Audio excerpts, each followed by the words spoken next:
Good, happy Friday afternoon, everyone. I'm Riley King, and welcome to this Friday afternoon edition of What You Need to Know.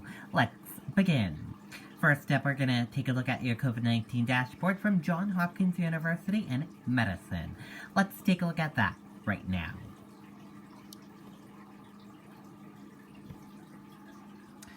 And here is a look at that information for all of you right now.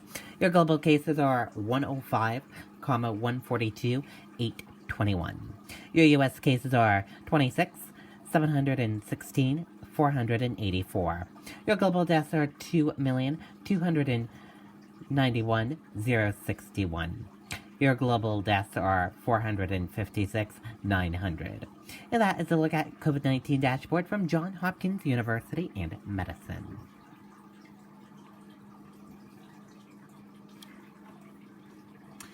And we're following breaking news. Christopher Plummer, Sound of Music star, died at 81. Christopher Plummer, the Oscar, Emmy, and Tony Award-winning actor whose talents first came to life in theater, has died. He was 91. The actor died on Friday morning in his home in Connecticut with his wife of 53 years by his side. Plummer's longtime friend and manager of 46 years confirmed to the news in a statement to ET.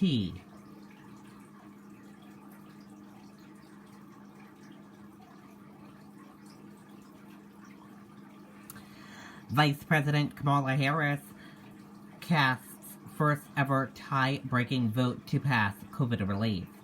Vice President Kamala Harris cast first ever tie-breaking vote in the Senate early this morning on budget resolution that's a key step towards fast-tracking passage of President Joe Biden's $1.9 trillion coronavirus relief plan without Republican support.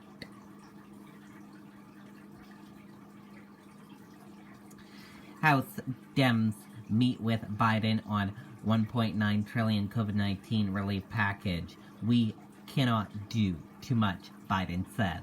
Let's take a listen to that video and that report.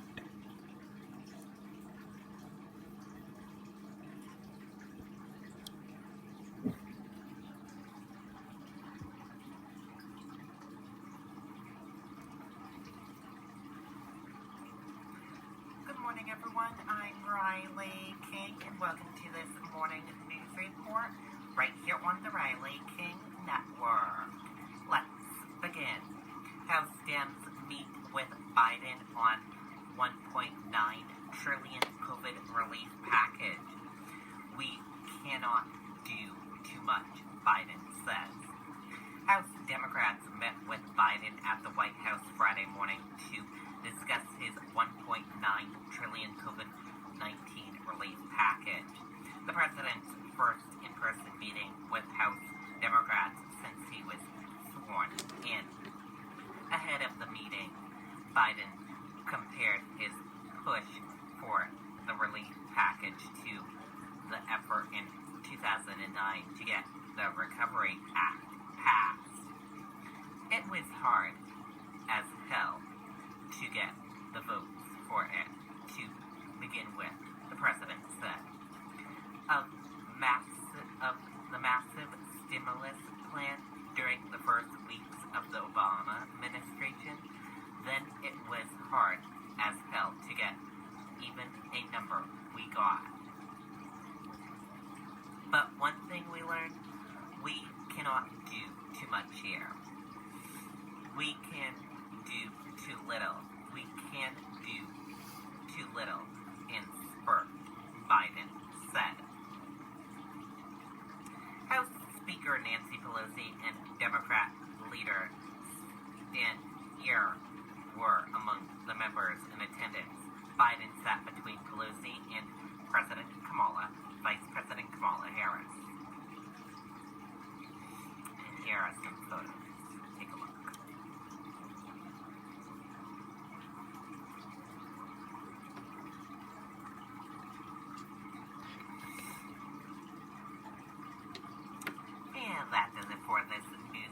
right here on the Riley King Network. Thank you for watching and have a great rest of your day. Goodbye, everyone. Okay, and there you go on that video and that report.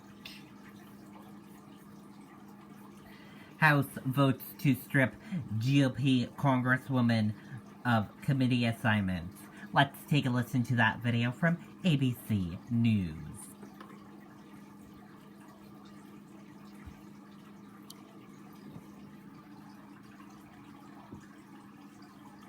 Washington with that vote by the House stripping Georgia Congresswoman Marjorie Taylor Greene of her committee assignments for her support of those baseless conspiracy theories. Congressional correspondent Rachel Scott has the very latest on all of this. And Rachel, 11 Republicans breaking ranks and joining those Democrats. They did, Cecilia, and Greene did try to defend her reputation, but she did not apologize. So the House taking this rare step, kicking her off of those committees just weeks into her first session in Congress.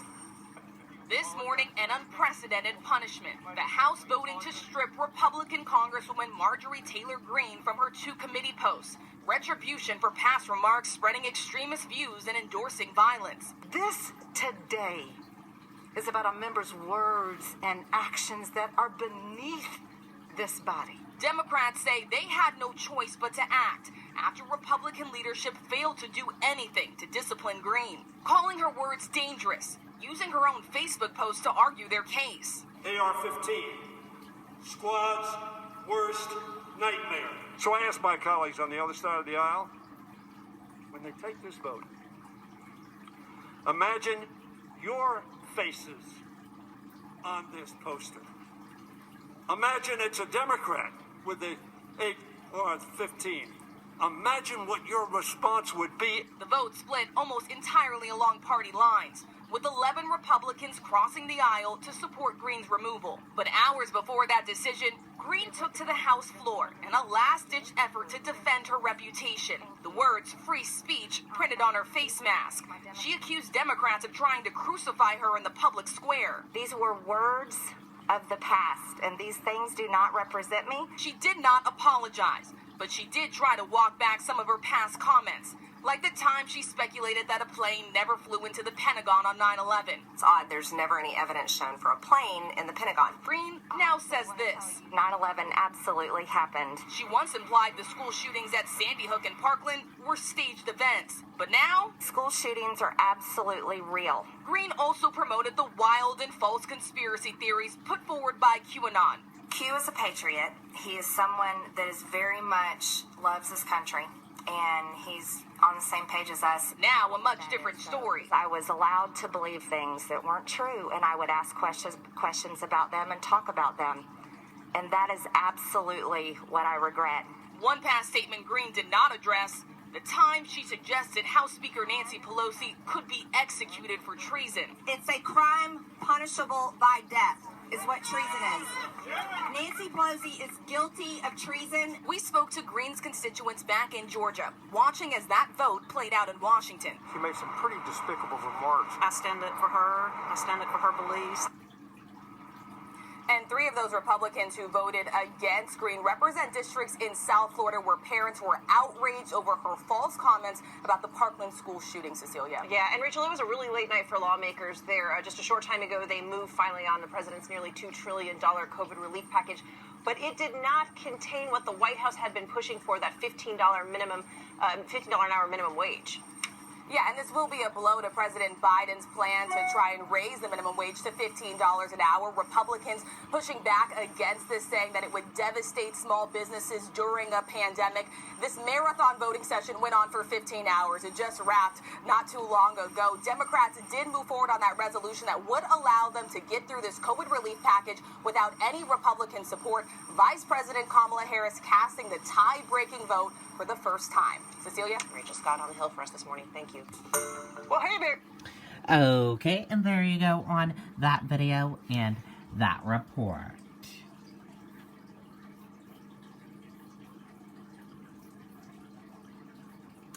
And let's go into a cooking segment now. Cooking up a delicious plant-based pasta with Zenja B and Chef Alex. Let's take a look at that video right now from GMA3.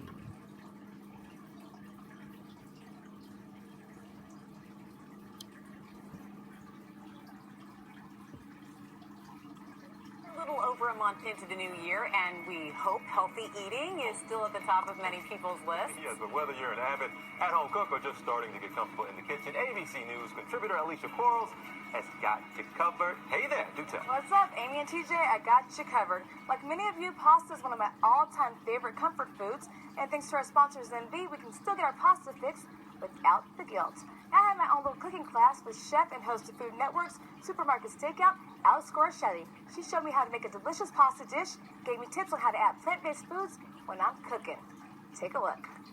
Honestly speaking, I'm big on the stuffed vegetables and making vegetables look like meat so we don't really miss meat, right? Like a hearty stuffed portobello mushroom, a stuffed artichoke, Provençal vegetables, things like that. And then we get into a bigger picture question, which is how do we add protein to that so we really feel satisfied, right? A spoonful of walnuts, some lentils, other things like that. One of the best plant-based things to cook on the planet is pasta, obviously. We want it. We want to be able to eat it. Let's talk about that, because I love pasta. Anybody that knows me knows that, but I'm always trying to make it healthier. You just said pasta is healthy. You just sent me a bunch of ZenB, which I'm excited about. So tell us about it and why this is a great alternative. So ZenB is, it is gluten-free. It's got lower net carbs. We love that. But most of all, honestly, it's delicious. And it's got the tooth, as I call it. Well, that's what my grandmother said. My grandfather would eat a bowl of pasta and he would go, he needs that al dente texture. Love that. Well, a lot of us have been using these months at home trying to be you, basically chefs, but amateur chefs, but also still trying to be healthy. As we kick in 2021, you're going to show us a great meal. What are you making for us? So this is a dish I really like because it's pasta and I love that. It's got some roasted vegetables, which I love, just stovetop. It's got a little olive oil, which we love. And then a couple little surprising touches, a touch of just red wine vinegar.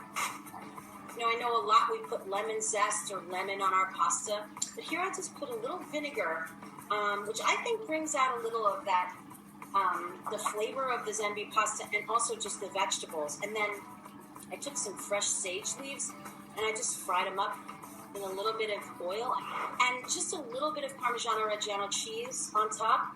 Another really important thing, take a little bit of that hot pasta water when you drain. I put a colander and a cup in my sink and a little of that beautiful pasta water, gluten-free, 100% from Yellow Peas pasta water, and mix it in just at the end here with a little bit of the vinegar and those fried sage leaves just on top. It creates a vibe. I have one more question. I can't wait to try ZenB. I appreciate your time. But why didn't you send me any of your food cooked, Alex? I'm just being selfish here. I mean, that looks so good. I know. Well, actually, you know what? I should probably make sure that my work is good. You know what? You're right. Next time I'm just going to mail you a hot bowl of pasta. Thank you. So you can get this recipe. You can also enter and try to win a one-on-one virtual cooking class with me. If you just go to zenb.com/Chef Alex. So zenb.com/Chef Alex. You can enter and maybe you can win this cooking class with me and we can do this together. And then you can take home like 80 pounds of this pasta. I'm down. You got to be in it to win it. I know what I'm cooking tonight. Chef Alex, thank you for your time. All right, and thanks so much to Chef Alex Gorsheli for helping me up my pasta game. And for you guys at home, head to our Facebook page for Alex's delicious recipe. Amy and TJ, my mouth is watering, but back to you. Yeah, she just rubbed it right in your face. Eating that was right cold there. time. Yeah, no, it looked amazing. Alicia, thank you very much. Well, hey Okay, there you go. Looks yummy. We love pasta and yummy foods. And before we go and wrap things up, let's take a look at this. A new documentary captures one day in one life of 2020. Let's take a look at that video from GMA3.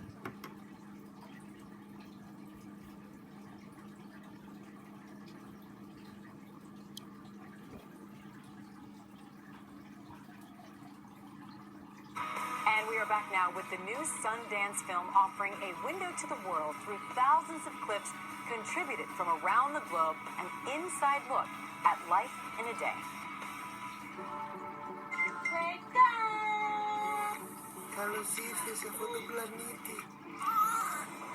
We made the first Life in a Day, which was Life in a Day 2010, and I came up with this idea of what would happen if we asked people all around the world to use their camera phones to just record their lives. Last year, the original producer approached me and said, what about doing a 10th anniversary edition? We got almost 15,000 hours worth of material, I think it was this time, and that was from 192 countries. I was a part of the original Life in a Day 2010 with footage from my son. The footage that they selected to use was footage of me waking my son up that morning, and when I got the email for the Life in a Day 2020, I decided to film and update my son's story. Here is my son now. My son Alex passed away on February 18th, 2020 due to complications from COVID-19. It's not a film that's only about the highlights and sort of flashiness of life. It's also, I think, very deep and very moving, and there's a lot of sadness in it. These kind of intimate things that people are willing to share, I always feel like it's amazingly generous of them and amazingly brave in some ways. About 19 months ago, a veteran soldier who was suffering from PTSD was killed in the jailhouse, and Sheriff Wayne Ivey and the police who were policing themselves refuses to release the videos. It was important for me to share my story with the world because I've always felt like I've had a voice. And I've always felt like, little old me, how are people going to see or hear what I have to say? I hope that people who are in similar situations to us feel less alone. And I hope that people that are in different situations from us can also relate and feel that connection, that we're all human. One of the things that I never expected to happen was for Kevin McDonald to ask if they could dedicate the entire film to the memory of my son. Alex would be over the moon if he, you know? It's a beautiful, emotional roller coaster of a film, and you just see how people have been affected all over the world from this. So I'm so proud to be a part of it. Wow. It's a reminder to think everybody's going through something, what we all go through in a single day. Congrats on what they put together there. You can catch Life in a Day 2020. It's on YouTube beginning this weekend on February 6th. Well, hey there, Jeep. Wow. That looks like an awesome documentary to watch. I'll need to check it out. And it'll be on YouTube this weekend, February 6th, as you heard. And that does it for this afternoon edition of What You Need to Know. Have a great, wonderful rest of your Friday afternoon. Have a wonderful weekend, and see you back here next time for another edition of What You Need to Know. Goodbye, everyone.